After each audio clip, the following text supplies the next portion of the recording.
question we asked ourselves is, where does this playoff run for Luka rank historically amongst other individual playoff runs by other great players, assuming Luka will win the finals? So we're taking this in the context of he's had his playoff run, wins the chip. Where does that rank amongst other all-time greats? Steve, this was your pitch in the meeting, so you can go first. Where does this playoff run rank all time for Luka Doncic and other stars? So for me personally, what I'm going to do is I'm going to go over a couple of stats that Luka's had just for this playoff run alone. And then at the very end, I'll give what my answer is as to where I feel like this ranks. Okay. So currently in these playoffs, Luka is averaging 29, 9, and 9 on 43% field goal percentage and 34% from three.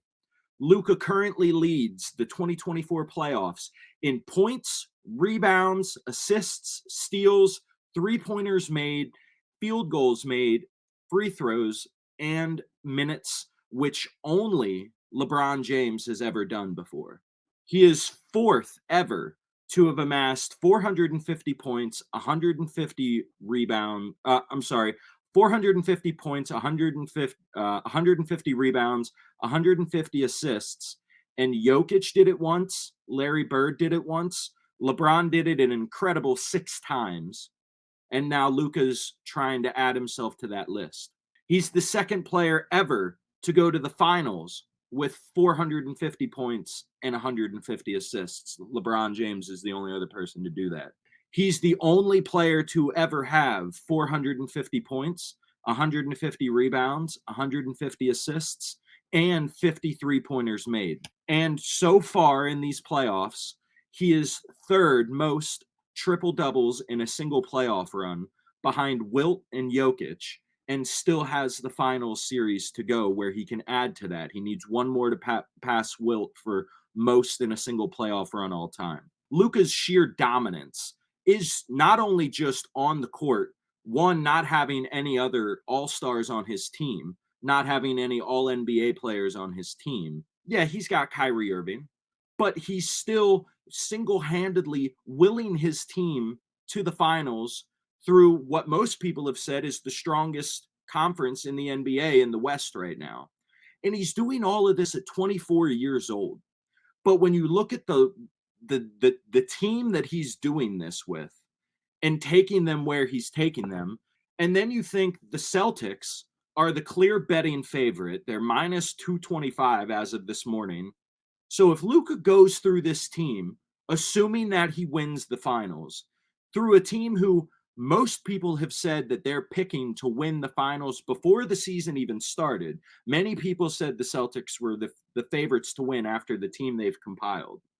And if Luka were to find a way to will this team to win the championship, it would be hard to say that he's not one of the greatest playoff runs ever. So my top 10 playoff runs are this. Number 1, MJ in 91. Number 2, Tim Duncan in 2003. Number 3, LeBron in 2013. Number 4, Shaquille O'Neal in 2001. Number 5, Michael Jordan in 93. Number 6, LeBron in 2016. Number 7 is Hakeem in 94. Number 8 is Dwayne Wade in 2006. Number 9 is Larry Bird in 84. And number 10 would be Luka Doncic this season for me, just based on his individual performance and willing his team to the finals. I agree that this finals and playoff run does have enormous historical implications for Luka Doncic. I feel like this matters more for Luka in the micro than the macro, in a sense of he wins this finals. Is he cemented as the best player in the league? Does he get a head start for MVP next season? Where does that, boost him in ranks amongst other, all-time guys? Are there new conversations now? In the specific argument of how great is this individual run, the numbers have been crazy. He's doing unprecedented things, but the context and the narrative and what the run and finals is worth, I don't think is there. What Luka has done this season by himself has been great.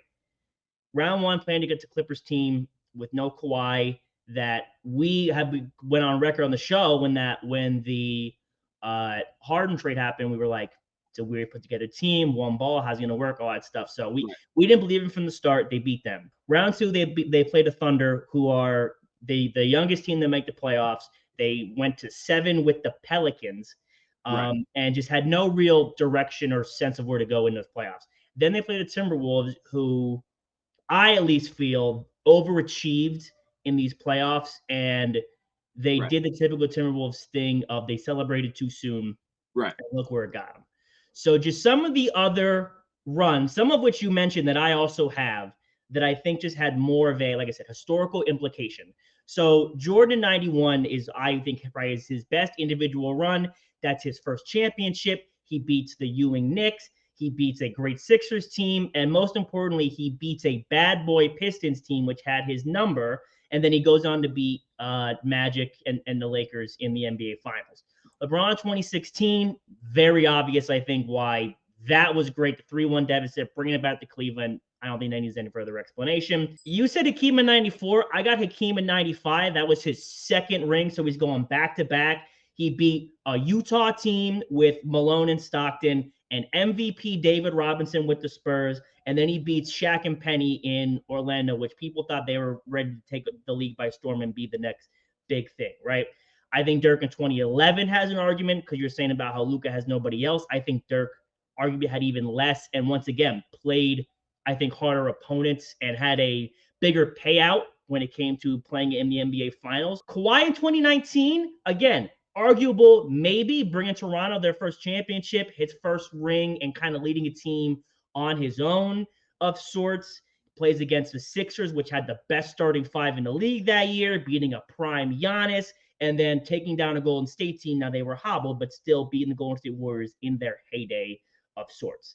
Tim Duncan in 2003, beating the back-to-back-to-back LA Lakers with Shaq and Kobe, was the MVP that year. Tim Duncan's immediate emergence into superstardom of sorts. You had mentioned Wade in 06, down 0-2 in the finals, averaged 35 a game in that series. And all of those just have more of a historical story narrative presence that when we're talking about where do these things rank, I think matter. It's not to take away from Luka in a sense of he's not doing historical things. I just don't know if it's up to par with what other people have done in their playoff runs. First off, that was great because I really appreciated how you kind of showed that it's not so much that what he's doing isn't great, but it's more about that it's the emphasis behind the storyline behind these finals. I actually agree with you on that. I think that there really isn't a storyline behind what he's doing. But I do think that, predicated, assuming that he's winning the finals this year, we will talk about this run in 10, 15, 20 years. This will be something that people remember because I think that the trajectory and star power that Luka has at this young age is what tells that story for him. Where he doesn't have the, oh, well, I'm down, 0-2, maybe he has that. Maybe something happens in this final series that elevates this run with some sort of, maybe they go down 0-2 and he comes firing back and they win the next 4. Maybe they go down 3 and he does something nobody's ever done. So it's one of those things where there's still more to the story to add, but so far what he's done, I think this is a historical run. Like, let me ask you this. Could he do anything? Could anything happen in this final 7-game series that could elevate him into the status of those other guys? Has he done enough so far in these playoffs to have this be a historical run?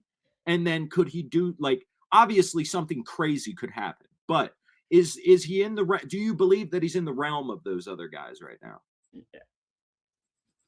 Honestly, no. Okay. I think for me to even consider it, he's got to average 30 plus and have either have a crazy comeback or was like sheer dominance from start to finish. Like the Celtics historically, by the numbers and metrics and analytics, are one of the best teams in NBA history right now. Correct. But no one actually believes that. Not like if we're not going to look back and say, man, that 24 Celtics team was one of the best Boston teams ever. That's fair. I think it's the same thing with Luka, where it's like, man, he's having a great numerical run, but what does it really matter in the grand scheme of things? Now, I do think the strongest point is going to be this moment is when Luka solidified himself as the guy, as the best player in the league, as taking that next step. So if he wins, it could be remembered as the start. The emergence. But I don't think it will be like, man, remember that 2024 finals? That was like, I don't think it'll have that kind of aspect to it, which again, I think diminishes the value of it. Okay. No, that's fair. I appreciate that take. Listen to the sound. I listen to the sound.